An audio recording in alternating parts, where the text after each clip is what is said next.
Sebelum bintang utamanya ya, jadi rekan-rekan media, tadi kita sudah sama-sama menyaksikan dan mendengar keterangan ahli dari termohon yaitu Polda Metro Jaya. Dan dalam dua sidang pra-peradilan yang kami lakukan dengan termohon tetap Polda Metro Jaya, mereka sama sekali pun tidak pernah menghadirkan saksi. Ya, nah yang kami persoalkan di dalam permohonan pra-peradilan ini adalah kami ingin menguji sejauh mana kualitas minimal dua alat bukti permulaan yang cukup dari Polda Metro Jaya dalam menetapkan Mas Roy sebagai tersangka pasal 32 Undang-Undang ITE yang ancaman pidananya adalah berat 8 tahun penjara.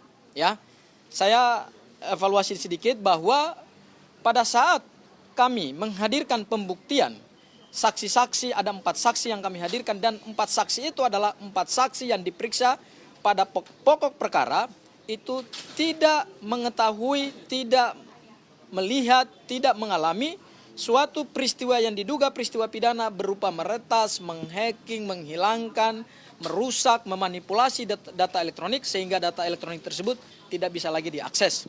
Dan ahli juga yang kemarin kami hadirkan juga telah menerangkan ke Hakim Tunggal Pra-Peradilan bahwa berdasarkan putusan Mahkamah Konstitusi nomor 21/PUU/Angka-7/2014, maka dalam hal memeriksa setidaknya penetapan tersangka yaitu harus dilihat kualitas minimal 2 alat bukti permulaan yang cukup. Jadi bukan soal banyaknya alat bukti ya. 148 saksi yang diperiksa oleh Polda Metro Jaya itu lebih banyak menerangkan peristiwa pencemaran nama baik dan fitnah, bukan kepada pokok pasal 32 yang ancaman pidananya 8 tahun dan itu tidak 32 ayat 1 Undang-Undang ITE yang ancamannya 8 tahun dan tidak pernah dihadirkan juga oleh pihak penyidik Polda Metro Jaya. Yang kedua adalah alat bukti surat. Akhirnya tadi terulang kembali pada saat pemeriksaan pembuktian dari ahli termohon pada pra-peradilan pertama, Mas Roy. Ahli jadi juga tadi terjebak di dalam memberikan keterangan alat bukti surat yang berkaitan dengan dokumen elektronik. Tadi kami menjebak ahli di menit-menit terakhir, apakah dokumen elektronik yang masih tersimpan rapi di akun X Dian Sandi, dan kemarin kami tunjukkan secara langsung di hadapan sidang pra-peradilan dan dilihat juga oleh Hakim Tunggal, ternyata masih bisa diakses. Apakah itu adalah alat bukti surat dokumen elektronik yang mengalami kerusakan, mengalami manipulasi, dan apakah kemudian tidak bisa lagi dinyatakan diakses? Apakah itu bisa kemudian disebut sebagai dokumen elektronik dan dokumen elektronik tersebut tidak pernah bisa disita? Akhirnya ahli terjebak dan mengatakan bahwa kalau itu bukan kompetensi saya. Berarti kami mempertanyakan bukti surat seperti apa yang dimiliki oleh Polda Metro Jaya berkenaan dengan penetapan tersangka pasal 32 Undang-Undang ITE. Dan mudah-mudahan Mas Roy, Bang Refli, keterangan ahli tadi justru di menit-menit akhir setelah dia menjelaskan secara normatif lah. Ya itu kayak kuliah lah. Awal-awal itu kayak kuliah lah ya. Tapi begitu di ujung yang berkenaan dengan inti daripada permohonan pra-peradilan kami ini, saudara ahli tidak bisa menjelaskan pendapat ahlinya bahwa telah terpenuhi minimal alat bukti dokumen elektronik.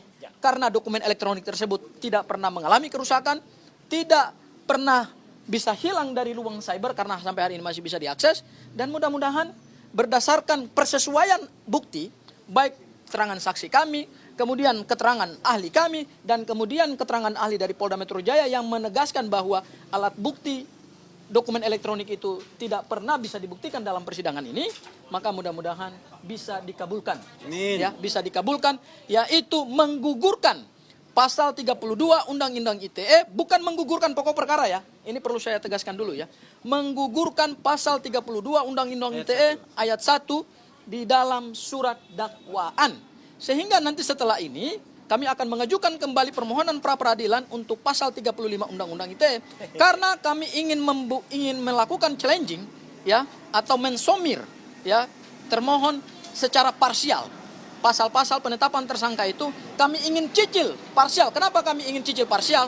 Karena kami ingin menguji alat bukti permulaan yang cukup itu fokus ya. Jadi kami tidak membuat dalam satu permohonan gado-gado ya, tapi kami akan cicil satu persatu dan berdasarkan hukum acara pidana yang hari ini berlaku, tidak ada pembatasan terhadap jumlah permohonan pra-peradilan, mau 1, mau 2, mau 3, bahkan 100 sekalipun, sepanjang objek yang dimohonkan itu tidak nebis in idem, maka tetap dibenarkan secara hukum acara pidana. Ya, barangkali itu saja dari saya, Mas Roy. Terakhir kita serahkan kepada bintang filmnya. Download Tribun X sekarang, menghadirkan lokal menjadi Indonesia.